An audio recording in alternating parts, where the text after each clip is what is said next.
Сайн залуусаа юу байцгаана бүгд өдрийн мэнд хүргэе. Бичлэг өдрийн мэнд хүргэе. Окей. За тэгэхээр өнөөдрийн ярилцах сэдв юу вэ гэх юм бол shopping market-ийн нөхцөл байдлаас өөрийгөө яаж хамгаалах вэ? За shopping market-ийн нөхцөл байдал яагаад үүсдэг юм бэ? Тэрнээс яаж хамгаалах вэ гэдэг. Ерөөсөө маш энгийн хоёр сэдвийн талаар ярилцсан. Shopping market-ийн нөхцөл байдал юу нь яагаад үүсдэг? Ер нь shopping market гэж яг өөрөө юу юм бэ гэх юм бол маш энгийн ерөөсөө яг нэг юм яах гээд байгаа нь мэддэхгүй нөхцөл байдлыг хэлдэг. За дээшээчгүй, доошоочгүй, тийм эсвэл бол дээшээ явсан ч доошоо явсан ч нэг хол явахгүй иймэрхүү нөхцөл байдал ерөөсөө ингээд бүр тийрэттэй нөхцөл байдал байдаг. Энэ бол арилжаачдын хувьд маш хүндрэлтэй.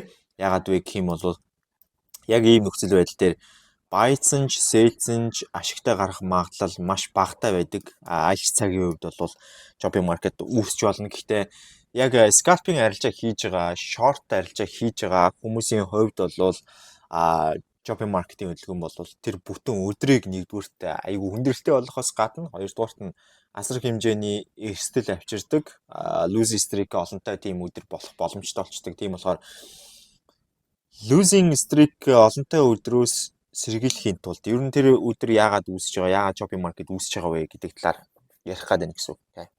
За тэгэхээр shopping market үүсэх шалтгаан нь өөрөө юу юм бэ гэх юм бол ерөөсөө market дээр volume байхгүй байгаа тохиолдолд volume тий нөгөөтэйгүр momentum байхгүй байгаа тохиолдолд ер нь бол shopping market гэдэг зүйл үүсдэг momentum. За volume байхгүй, momentum байхгүй гэдэг чинь үгүй гэхээр ерөөсөө л энгийнээрээ энэ хоёр чинь нийлээд юу илэрхийлэх гээд байна вэ гэх юм бол зах зээл дээр мөнгө байхгүй байна гэсэн үг. Мөнгө байхгүй. Мөнгө байхгүй байна буюу зах зээл дээр мөнгө байхгүй байна гэдэг чинь үгүй гэхээр зах зээл дээр том хэмжээний ордер орж ирэхгүй байна гэсэн утгыг илэрхийлж байна тий. За ямар ч үсэн ордер буюу захиалга байхгүй байгааг илтгэж байна. За тэгэхээр ер нь бол зах зээл дээр нэг ийм үг байдаг. Ялангуяа institutional trader-уудын дунд за SMC trader-ууд, ICT ер нь бол тэгээ Wyckoff trader-ууд ер нь бүх төрлийн trader-уудын дунд байдаг гэж бодож байна. Тэрний үг гэх юм бол ханш бол өөрөө үнэ гэдэг зүйл өөрөө нэг утгагүй зүйл, утгатай зүйл ерөөсөө биш. Үнэ ханш гэдэг зүйлийг ингээр retail trader-ууд хөдөлгдөггүй. Харин томчуул буюу institutional trader-ууд, институцүүд, том хэмжээний банкуд томчуул маань хөдөлгдөгөө гэж ярьдаг тийм. Тэгвэл тэр томчуул маань өөрсдөө хамгийн том хэмжээний маркетинг чиглэлийг тодорхойлох хэмжээний маркетинг чиглэлд эсвэл эсрэг чиглэлд орж ирэх хүчтэй хөдөлгөөнийг үүсгэх хэмжээний зах зээлийн хөдөлгөөн, зах зээлийн тэр ханшийн өөрчлөлтийг бий болгодог том хэмжээний захиалгыг ерөөдөө өгдөгөө гэж үздэг. За тэгээ мэдээж тэр захиалга өгсөний дараа бол тэр захиалгатай зэрэгсэж одоо орж иж байгаа ликвидитинээс хамаарат одоо зах зээл бол хөдөлж байгаа шүү дээ тий. Тэгэхээр тэр том хэмжээний ордер байхгүй тохиолдолд мөнгө байхгүй юм байна. Мөнгө байхгүй тохиолдолд volume байхгүй, momentum байхгүй байна гэдэг нь ойлгомжтой. Тэгэхээр volume-гүй, momentum-гүй, мөнгөгүй байгаа юм яг үгээр бол зүгээр л ингээд том захиалгагүй байгаа. Тим өдөр юу болж байдаг вэ гэх юм бол яагаад ер нь тийм захиалгагүй өдөр бий болж байгаа юм бэ гэх юм бол томчуул захиалга өгөх гээд байдаг. За buy order юм уу, sell order юм уу өгөх гээд байдаг. Гэтэл тэр buy order юм уу, sell order-ыг fill-ийн хэмжээний liquidity байхгүй байгаа тохиолдолд тухайн өдөр ерөөхдөө liquidity цуглуулах маягтай буюу тухайн өдөр ерөөсөө shopping market-ыг үүсгэсэн маягтай. Тухайн өдөр юм уу эсвэл тухайн 1 2 3 өдөр ч байж болно те. Shopping market-ыг үүсгэсэн байдалтай байлгаж хүмүүсийг одоо юу гэх юм төвчээргүүтүүлж помоч юу хавтай төвчээргүүтүүлж ерөөхдөө ингэж захиалгыг нь хүчээр гаргуулж liquidity үүсгээд дараа нь тэр liquidity-г авч өөртөө захиалгыг fill хийгээд үндсэн чиглэлийг хөдлөх гэж оролддог байгаа. Ер нь бол оролддог ч шугаасаа тэгдэг тийм. Тэхийн тулд ерөөсөө яг тэр том хэмжээний захиалга fill хийх хэмжээний захиалгуудыг гаргуулахын тулд shopping market-ыг бүрдүүлнэ. За хангалттай хэмжээний захиалгыг үүсгэхээс нааш shopping market бол үргэлжилсээр байх болно гэсэн үг тийм. За тэгэхээр ойлгомжтой shopping market яагаад үүсдэг байх нь томчуул орж ирээгүй, том мөнгө байхгүй, том захиалга байхгүй учраас volume үүсэхгүй, momentum үүсэхгүй, тийм учраас ханш хөдлөхгүй. Retail-үүдийн яг хөдөлгөөнөөр ингээд retail-үүдийн өгж байгаа баг захиалгын хоорондын өрсөлдөөнөөр хөдлөө явж гин гэсэн үг шүү дээ. За тэгээд ийм нөхцөл байдал дээр хүрч байгаа өдрийг бид нар яаж урьдчилж таамаглаад ийм нөхцөлтэй өдөр бид нар яаж арилжаа хийхгүйгээр өөрсдийгөө хойшин татаж гаргаад энэ нөхцөл байдал дээр яг нөгөө өөрөө liquidity болохгүй байх боломжтой юм бэ тэр өдрийг өөрчлөн таниад арилжахгүй байх боломжтой юм бэ гэдэг талаар хэдүүл ярилцъя. Тэгэхээр миний хувьд бол яг тэрийг бол 100% мэдэх ямарч боломжгүй. Гэхдээ миний хувьд бол ер нь нэлээд төгсөн байр суурьтай, нэлээд бас мэдэх боломжтой аргачлал гэж үздэг би энийг бол тэр нь юу вэ гэх юм бол өмнө өдрийн одоо daily time frame гэсэн үг шүү дээ. Өмнө өдрийн candle range-ийг одоо гаргаад ирнэ. За өмнө өдрийн candle range-ийг гаргаад ирэх юм бол юу харагдах вэ гэхээр өмнө өдөрт хийгдсэн байгаа нийт захиалгын хэмжээ, нийт захиалгын одоо buy болон sell захиалгууд хоорондоо ингэж хөврөлдөж жагаад аль талдаа шийдэгдсэн бэ? Ямар хэмжээний momentumтэй, volumeтэй ямар хөө байсан бэ гэдгийг нэгтгэж гаргаж ирж байгаа нэг өдрийн бүтэн candle байгаа шүү дээ. Тэр өдрийн бүтэн candle-ийн тэр өдөржин хөдлөж гаргаж ирсэн тэр range буюу одоо энэ орой энэ ёроол хоёрын хооронд хэмжигдэж байгаа энэ хөдөлгөөн байгаа тийм үү? Энэ дотор чинь нөгөө нэг тухайн өдөрт бүхэлдээ хөдөлж байсан buy sell захиалга бүх юм чинь энэ дотор л байгаа гэсэн үг. За энэ дотор байгаа яг энэ рейнжийг, энэ орой, энэ ёроолыг давж чадахгүй байгаа тохиолдолд тухайн өдрийг юу гэж үздэг вэ? Миний хувьд бол юу гэж үздэг вэ гэх юм бол indecision өдөр гэж үздэг. За indecision candle гэж байдаг тийм. Indecision candle гэдэг бол doji байж болно. Эсвэл зүгээр л дундаа биетэй, хоёр талдаа weakтэй candle байж болно. Дундаа биегүй бол doji боловч байгаа учраас dojиг тусна хэлж байгаа. Okay.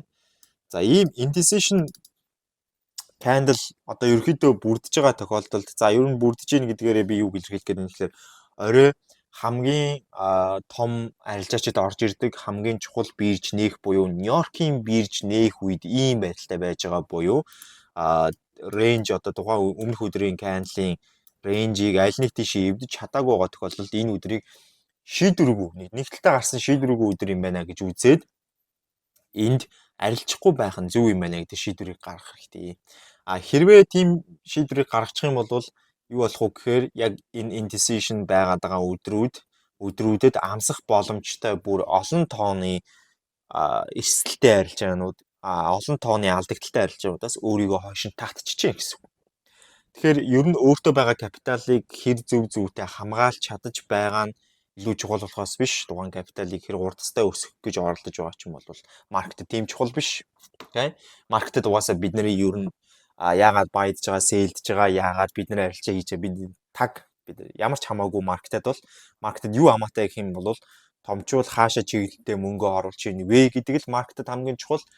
Тэр чиглэлд маркет хөдлөнө. Хэрвээ томчуулын мөнгө орж ирээгүй бол маркет хөдлөх шаардлага байхгүй. Хөдлөх шаардлага байхгүй байгаа тохиолдолд томчуул байхгүй байгаа, мөнгө байхгүй байгаа, volume momentum байхгүй байгаа тэр өдөр бид нар арилжах шаардлагатайгүй л арилжах шаардлагагүй. Яагаад вэ гэх юм бол тэнд угаасаа хөдөлгөөн үүсэхгүй юм чинь. Хөдөлгөөн үүсэхгүй юм чинь бид нар шиг жижиг арилжаачид хөдөлгөөн үүсгэж чадахгүй юм чинь. Хөдөлгөөн үүсгдэг томчуул нь энэ бизнесийг удирдах явж байгаа хүмүүс нь тэнд захиалга өгөөгүй байгаа юм чинь тухайн өдөр арилжах шаардлага байхгүй. Тэр тухайн өдрийг яаж мэдэх вэ гэвэл миний хувьд бол candle-ийн range тодорхойлоод өмнөх өдрийн candle range тодорхойлоод тухайн candle range-ийг орой Нью-Йорк нэгэд эвдэж чадахгүй бол арилжахгүй байна.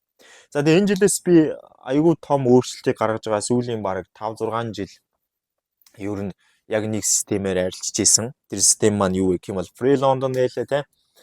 Free London нээлээ Free London-оос эхлүүлээд би ерөөсөө орой Нью-Йорк Лондонгийн overlap дуустал арилжсаар ирсэн.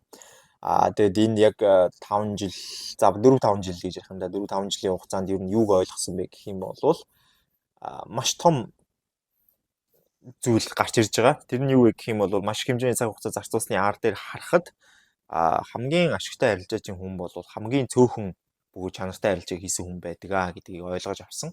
Okay. За ер нь бол маркет дээр бид нэр юуг зорж байгаа юм гэвэл бид нэр зөв зүйтэй арилжааг зорж байгаа болохоос биш бид нэр execution хөөж арилжаагүй.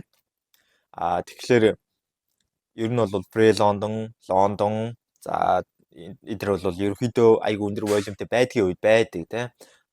Гэхдээ 30-аас бараг 40% нь Free London дээр дангаараа явагддаг нэтэр гэж ярьдаг ч гэсэн хамгийн гол нөгөө мөнгөн гүйлгэвч хамгийн гол томчуул нь өөрсдөө мөнгө оруулж ирж байгаа тэр цаг хугацааны өрөө ялтчгүй Нью-Йорк офн тэгээд Лондон хоёрын одоо яг overlap дуустал байгаад байгаа учраас тэр хугацаан дээр л яг арилжаад явъя гэсэн ийм шийдвэрт хүрээд тэгээд энэ жилээс эхлээд яг энэ жилийн 1 сарын 1-ээс эхлээд яг энэ яг энэ системээр арилжиж эхэлж байгаа. Тэгээ яг тэр тохиолдолд яг тийм системээр угаасаа арилждаг байсан залуучуудад одоо арилжиж эхэлж байгаа залуучуудад яг энэ shopping market-аас өөрийгөө хамгаалах энэ яг ийм бяцхан дүрэн болвол айгүй их хэмжээнд эерэг нөлөөллийг авчирна. Айгүй хэмжээний lose эсрэг айгүй хэмжээний алдагдлаас сэргийлж өгнө. Тэгэхээр өмнөх өдрийнхөө рейнжийг эвдэж чадахгүй байгаа Нью-Йоркийн офн гэдэг бол юу гэсэн үг вэ гэхээр тухайн Нью-Йоркийн офн дээр тухайн Нью-Йорк дээр ер нь бол мөнгө ерөөсөө орж ирэхгүй байна л гэсэн үг тийм. Мөнгө ерөөсөө орж ирэхгүй байна. Домжуул ерөөсөө тоглолтод оролцохгүй байна. Тим чинь decision өдөр болж байгаа юм байна. Ингээд дуусаа. Тэгэхээр тухайн өдөр арилжахгүй байх гэдэг бол хамгийн зөв зүйтэй дүрм шиг санагддаг. За энэ бол миний дүрм шүү зэ. Миний дүрм. Тэгээд энийг бас та нар backtest-эн дээр туршаад үзээрэй. Би бол ер нь backtest-эн дээр нэлээд хэмжээнд туршиж үзсэн. Тэгээд яг л зөв байдаг. Яг л зөв байгаад байгаа миний хувьд бол. Тэгээд тийм болохоор энэ дүрмийг бол заавал бас оруулж хэрэгжүүлвэл зүгээр гэж зөвлөж байгаа шүү зүгээр. Окей. За ийм байна залуучуудаа тэгээд shopping market-аас хэрхэн өөрийгөө хамгаалах вэ? Тэ?